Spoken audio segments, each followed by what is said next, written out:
एक गांव के बाहर खेत में खुदे हुए थे बहुत सारे गड्ढे। शिष्यों ने गौतम बुद्ध से पूछा, इन गड्ढों का रहस्य, जो लोग धैर्य से काम नहीं लेते हैं उनकी परेशानियां बढ़ती हैं और वे किसी भी काम में सफलता हासिल नहीं कर पाते हैं।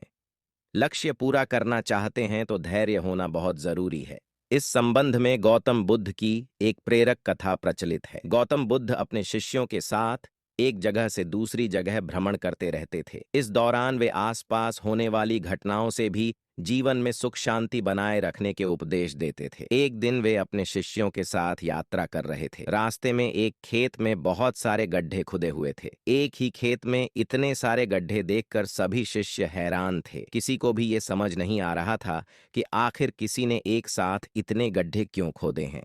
शिष्यों ने बुद्ध से पूछा, तथागत कृपया बताएं, एक खेत में इतने सारे गड्ढों का क्या रहस्य है? बुद्ध ने कहा, इस खेत के मालिक ने पानी की खोज करते हुए इतने गड्ढे खोद दिए हैं। वह कुआं खोद रहा था, लेकिन उसमें धैर्य की कमी थी। थोड़ा सा गड्ढा खोदने पर पानी नहीं निकला तो उसने दूसरा गड्ढा खोदना शुरू किया। दूसरे में पानी नहीं निकला तो तीसरा गड्ढा खोदा। इसी तरह उसने खेत में जगह जगह गड्ढे खोद दिए। अगर पर धैर्य के साथ एक ही जगह पर गड्ढा खोदते रहता तो उसे पानी जरूर मिल जाता। कथा की सीख, जिन लोगों में धैर्य की कमी है वे लोग हमेशा परेशान रहते हैं। जल्दबाजी में काम सुधरते नहीं हैं बल्कि बिगड़ जाते हैं।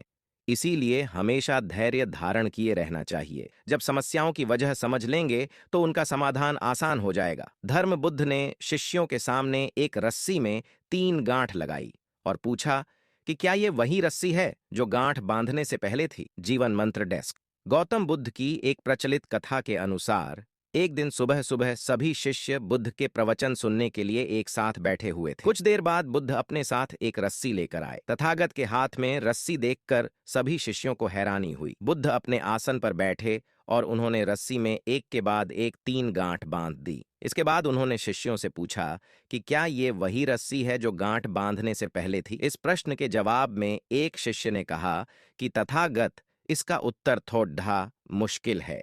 ये हमारे देखने के तरीके पर निर्भर करता है। एक तरह से तो रस्सी वही है, इसमें कोई बदलाव नहीं है। एक अन्य शिष्य ने कहा कि अब इसमें 3 गांठें लगी हुई हैं जो कि पहले रस्सी में नहीं थीं।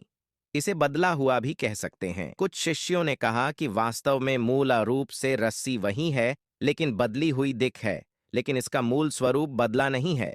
शिष्यों की बात सुनकर बुद्ध ने कहा कि आप सभी सही बोल रहे हैं, अब मैं इन गांठों को खोल देता हूं। ये बोलकर बुद्ध रस्सी के दोनों सिरों को खींचने लगे। बुद्ध ने पूछा कि क्या इस प्रकार रस्सी की गांठें खुल जाएंगी? सभी शिष्यों ने कहा कि नहीं, ऐसा करने से तो गांठें और ज्यादा कस जाएंगी, इन्हें खोलना और मुश्किल हो जाएगा। बुद्ध ने कहा कि ठीक है, अब एक अंतिम प्रश्न, इन गांठों को खोलने के लिए हमें क्या करना होगा? शिष्यों ने कहा कि हमें इन गांठों को ध्यान से देखना होगा, जिससे हम जान सकें कि इन्हें कैसे लगाया गया है। इसके बाद हम गांठें आसानी से खोल सकते हैं। बुद्ध इस जवाब से संतुष्ट हो गए और उन्होंने कहा कि ये सही बात है। हम परेशानियों में फंसे रहते हैं और बिना कारण जाने ही उनका हल खोजने लगते हैं, जबकि हमें पहले समस्याओं के मूल को समझना चाहिए।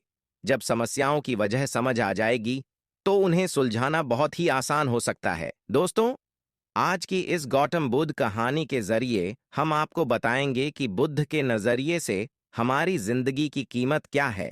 हम में से बहुत से लोग अपनी जिंदगी की वैल्यू नहीं समझते और अपने जीवन को ऐसी चीजों में बर्बाद कर देते हैं जिनसे हमारा नुकसान ही होता है। कुछ लोग अपनी जिंदगी शराब के पीछे बर्बाद कर देते हैं, तो कुछ लड़कियों के चक्कर में, और कुछ अपनी सारी जिंदगी पैसा पैसा करके बर्बाद कर देते हैं।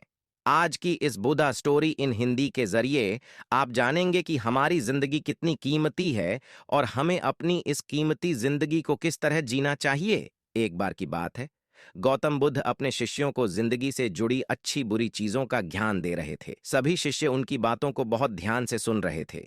उन सभी में एक शिष्य ऐसा था जिसे प्रश्न पूछने की बहुत आदत थी। वो उठकर गौतम बुद्ध के पास गया और उनसे बोला, आप हमें जिंदगी के बारे में जो कुछ सिखा रहे हैं उस सब का क्या फायदा, क्योंकि हम में से बहुत से बच्चों को ये भी नहीं पता कि हमारे जीवन का मूल्य क्या है और ये जीवन हमारे लिए कितना कीमती है।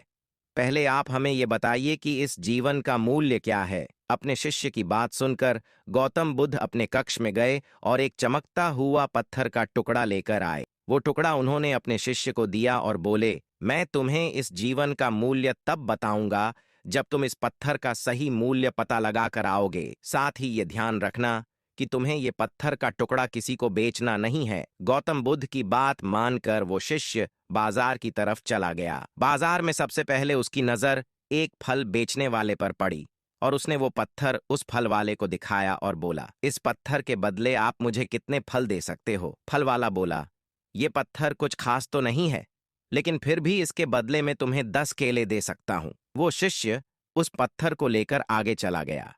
फिर उसे एक सब्जी वाला मिला। शिष्य ने उस सब्जी वाले से उस पत्थर की कीमत पूछी। सब्जी वाले ने उस पत्थर को ध्यान से देखा और बोला, इस पत्थर की कीमत के बदले में तुम्हें ज्यादा से ज्यादा एक बोरी भरकर सब्जियां दे सकता हूं। इसके बाद वो शिष्य उस पत्थर को लेकर एक सोने के व्यापारी के पास गया। उस पत्थर की टुकड़े की चमक देखते ही उस सुनार ने उसकी कीमत 100 सोने के सिक्के लगाई। शिष्य ने वो टुकड़ा बेचने से मना किया तो वो सुनार उसके बदले 200 सोने के सिक्के देने को भी राजी हो गया, लेकिन शिष्य ने वो पत्थर नहीं बेचा। इसके बाद वो शिष्य एक हीरों के व्यापारी के पास गया और उनके सामने उसने वो पत्थर के टुकड़े को रख दिया। उस पत्थर को देखते ही हीरों के व्यापारी ने एक साफ कपड़ा बिछाया, उस पत्थर को उसके ऊपर रखा, फिर उसकी परिक्रमा की और हाथ जोड़कर उस पत्थर को कपड़े में लपेटते हुए वो बोला, तुम जिसे मामूली पत्थर समझकर उसकी कीमत पूछ